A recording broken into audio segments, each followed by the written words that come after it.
Forget what you think you know about American coastlines. Forget the crowded beaches of California and Florida, the boardwalks, the tourist traps. It turns out, America's best-kept coastal secret isn't even on an ocean. It's hiding in plain sight on the shore of a Great Lake, in a town with fewer than 600 year-round residents that feels like it's been plucked from a different time. And just offshore, a mysterious group of islands holds the key to a forgotten American story. What happened out on these islands? And why is this tiny town a must-see for anyone looking for a real adventure? The answers are more complex and way more beautiful than you can imagine. The town is Bayfield, Wisconsin. With a population that could fit into a single movie theater, it's officially the smallest city in the entire state. When you first roll into town, the first thing that hits you is just how peaceful it all is. Founded way back in 1856, Bayfield is a quiet cascade of preserved Victorian homes and winding hillside streets, and they all lead down to the deep, blue, impossibly huge expanse of Lake Superior. It has all the classic small-town charm. Main Street, Rittenhouse Avenue, is lined with one-of-a-kind bookshops and local art galleries. The air just smells clean, like fresh water and pine. But this quiet facade is just the beginning.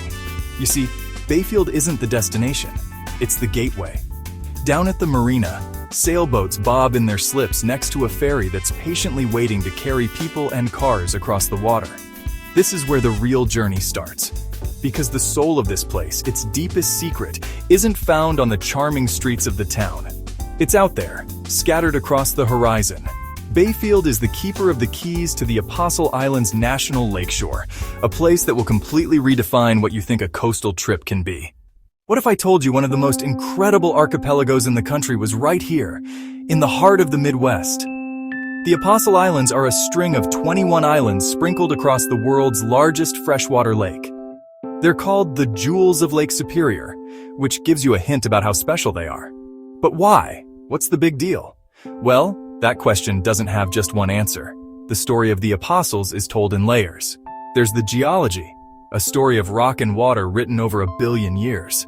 There's the human story, a dramatic history of boom and bust industries, of survival, and of incredible solitude. And woven through it all is a deep cultural story, because these islands are sacred to the Ojibwe people, who have called this land and water home for centuries. To really get the secret of the Apostles, you have to look closer. You have to get out there, listen to their stories, and feel the forces that shaped them. And the first clue to this mystery isn't hiding in the woods. It's standing tall against the sky. Long before this was a quiet getaway, these waters were a dangerous superhighway. When the Soo Locks opened in 1855, Lake Superior was connected to the rest of the world. Massive ships loaded with iron ore and lumber started crossing its notoriously violent waters. The lake, known as Gitchigami to the Ojibwe, is a powerful, unpredictable force, capable of kicking up ocean-sized waves and sudden, deadly storms. Those islands, with their hidden rocky shoals, became a maze of death. So, to guide the ships, an incredible project began. Starting in the 1850s, a series of lighthouses were built, Sentinels of stone and light. Today, the Apostle Islands are home to the largest collection of lighthouses in the entire national park system. 8 historic light stations stand guard across 6 of the islands, more than anywhere else in North America. Think about that for a second. These aren't just pretty postcards. They're monuments to an age of pure grit. Men and women lived out here in almost total isolation, dedicating their lives to keeping the lamps lit through storms that could swallow ships whole. The Raspberry Island Light, built in 1862, was called the showplace of the Apostles for its surprisingly elegant design. The Devil's Island Light, first lit in 1891, was the last one to be automated, a lonely outpost on the far edge of the archipelago.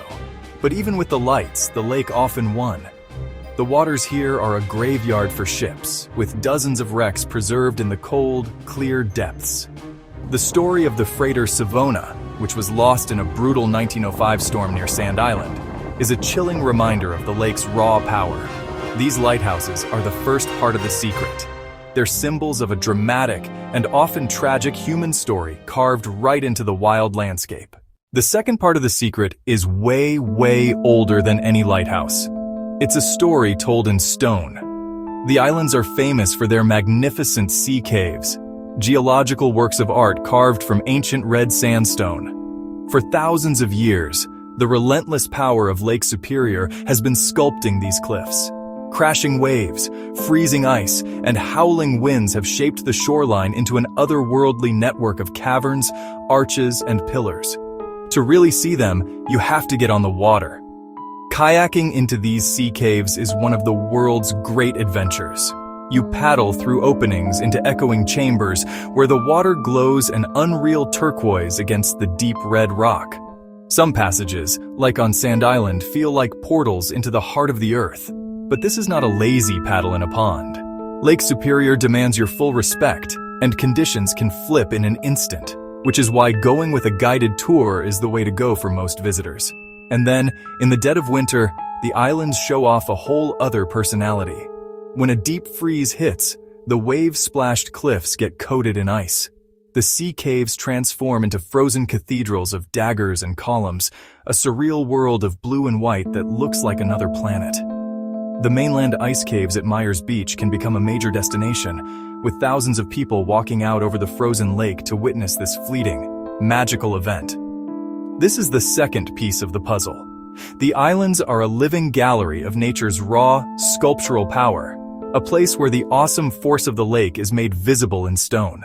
So, what is the secret? What really makes the Apostle Islands the jewels of Lake Superior? It's not just the lighthouses, and it's not just the caves. It's the stunning, wild combination of it all. The secret of the Apostle Islands is that this is a place where three powerful stories crash into each other like nowhere else. You've got this epic human history, told through the nation's greatest collection of lighthouses, silent witnesses to an era of danger and industry. Then you have the raw geological artistry of the sea caves, a visceral display of nature's power and patience. And the third, final piece of the puzzle is the most important: wilderness. Despite all this history and geology, 21 of the 22 islands are protected from development. They are pristine. This is a place where you can hike for hours on Stockton Island through old-growth forests and not see another person, where you can find beaches that actually sing when you walk on them, and where you can camp on a remote island under a sky so dark you can see the Milky Way. That's the revelation. The Apostle Islands aren't just a collection of pretty sights. They're a living museum where a rugged American past, powerful natural forces, and untouched wilderness all exist together. It offers a coastal experience that's deeper, quieter, and more profound than the ones we're all used to. It's America's secret coast, hiding in plain sight. So, how do you see it for yourself? If you're an adventurer, the options are endless. Book a guided kayaking tour to explore the mainland sea caves, or if you're experienced, plan a multi-day trip to camp on remote islands like Oak or Sand Island. You can hike over 50 miles of trails that offer incredible views of the lake and the whole archipelago. For the history buff, or anyone who just wants to stay dry, Apostle Islands Cruises offers narrated boat tours that take you right past the iconic lighthouses on Devils, Raspberry, and Sand Islands, telling the stories of the keepers who ran them. If you're looking for culture, Bayfield itself is a gem. Try to time your visit for the annual Apple Festival in the fall, a massive celebration of the region's orchards. Explore the art galleries or catch a show under a giant tent at the legendary Big Top Chautauqua. And you can't leave without trying a traditional fish boil. It's a local culinary must-do. And for those looking for something truly unique, take the ferry to Madeline Island, the only Apostle Island that's inhabited and open for development. Here you can visit Big Bay State Park with its own dramatic cliffs and beach, or find your way to Tom's Burned Down Cafe, a famously eclectic, open-air bar that you just have to see to believe. In a world that feels increasingly overcrowded, Bayfield and the Apostle Islands are a breath of fresh air. It's proof that some of the most spectacular places aren't always the most famous, and that you don't need salt water for a world-class coastal adventure. It's a place that reminds you how history, nature, and community can weave together to create something truly special. A place of quiet wonder and grand adventure. America's best-kept coastal secret is waiting for you, not on an ocean, but on the vast, wild shore of Lake Superior. Thanks for coming along on this trip to Bayfield and the Apostle Islands. If you enjoyed this video, do us a favor and hit the like button, share your thoughts in the comments, and don't forget to subscribe for more hidden gems and travel adventures.